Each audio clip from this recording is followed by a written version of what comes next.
Amsterdam, Ohio, a son club de vétérans des guerres à l'étranger, le VFW, Veterans of Foreign Wars. Le commandant en est Dennis Gallagher. Small town America is the real America. The small town America is the feeling of America. I don't think there's ever been a war that's been fought that wasn't a small town war. People who have never been to Vietnam cannot understand what it was like. The only person who can explain, who can understand the Vietnam War is a Vietnam veteran. And even we don't understand. You didn't know who your enemy was there. As a matter of fact, when I was in Pleiku, we got attacked. They started sending in mortar rounds, and this is scary. And they attacked our perimeter, and when it was all over, the barber who used to shave me was found in the concertina wire. He was a Viet Cong. You never knew who the enemy was. I turned 18 on October 13th, 1970. And December the 15th, I was sitting in Vietnam.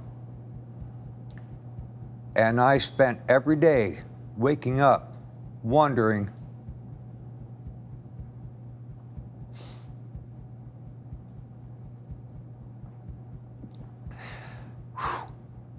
if today was going to be my last day. And I woke up went to bed every night wondering if I was going to wake up in the morning. That's a lot of stress on a child's mind, and that's what it was. I was a child.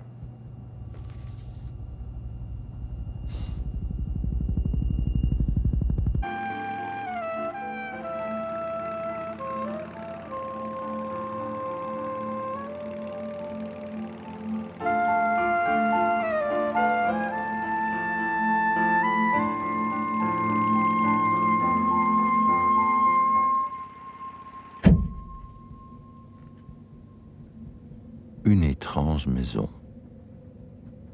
celle d'un étrange aventurier, disparu. L'histoire nous est racontée par son ancien élève tout aussi étrange, Marty. This is the home of the Buchanan family, Amsterdam, Ohio. Forrest Buchanan était sans aucun doute le plus célèbre habitant d'Amsterdam, Ohio. Chasseur, grand voyageur, explorateur.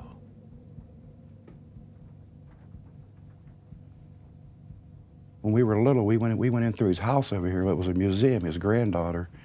And he goes, well, come on into my house. He goes, bring all your little Boy Scouts in here. And he goes, I got to show you guys something. And he gave us this tour of his house. They got the magazine here when they had this big article in the paper about Forrest. And he showed us all these animals. I can still picture to this day right now. You wouldn't believe all the stuff. We were amazed by this guy. He told us a story about they were on a hunt, and he'd pay an ungodly amount of money to go on these hunts. And this big elephant, great big bull elephant, somebody made a noise, and this one turned, and it was trying to come back. And Forrest is standing there, and this elephant charged, come all the way up. It was like 30 feet away. It was draw his little gun up, you know, and these African natives took off running off to the side because they were scared. And he shot this elephant. He only had one little shot. He could shoot this thing. It was right here between, you know, and their little brains only like that big around. And he made that shot, and the elephant's like staggering around. These two, you know, guides on the side shot the elephant also right here through the ears, and the thing dropped right in front of him like that. And Forrest sitting there looking at the elephant going, phew. He goes, I'm glad I didn't make one more step forward. He told us that story. Everybody's like, wow. And then he shows you pictures, you know, of all these big monkeys with fangs hanging out of them, and he'd tell you, and this guy would sit there and tell you every one of them animals that hunt out of his head. He could go into the rainforest and pick out a little bug and tell you the history of that little bug right off his head. This guy had like a photogenic memory. He was unreal, unreal guy.